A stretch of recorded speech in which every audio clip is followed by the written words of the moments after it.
তাই তো? চুলটা আমরা এভাবে বেঁধে নিয়ে চলে যাচ্ছি। আমরা এখন ২০২৬ দাঁড়িয়ে আছি।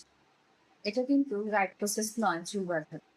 তো চলুন আমরা দেখে নিই এই ২০২৬ দাঁড়িয়ে আমাদের চুল বাঁধার প্রসেসটা কেমন হওয়া উচিত।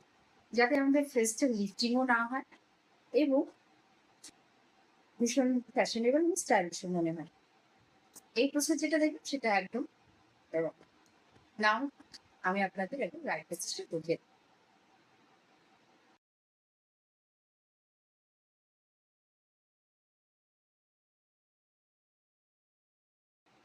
আমাদের এমন করে মাঝে একটা সিঁড়ি করে নিতে হবে।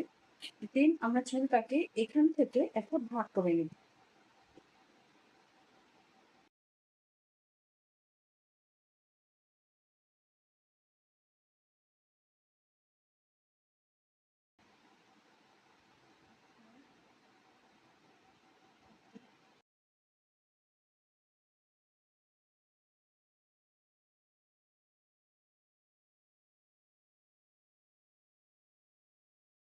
এখান থেকে চুলটা ভাগ করে নেবে।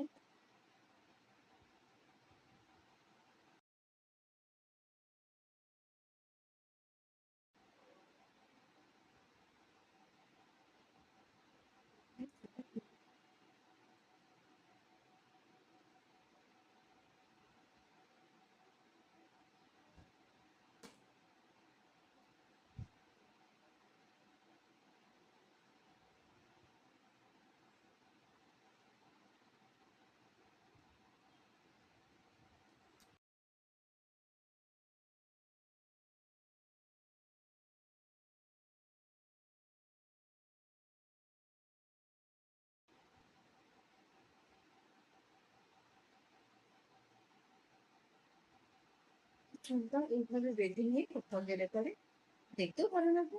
আর ২০২৬ দাঁড়িয়ে রয়েছি। একটু নিজেকে যদি সমাজের সঙ্গেও এগিয়ে নিয়ে যেতে হয় তবে একটু ফ্যাশনেবল আমাদের হতেই হয়। এবং সত্যি কথা বলতে ওইভাবে আমার চুলটা ছোট তাই বেরিয়ে আসছে। ওদের চুল ছোট নয়, একদম নিট অ্যান্ড ক্লিন থাকবে, সেমনি তাদের দেখতে আরো অপূর্ব লাগবে।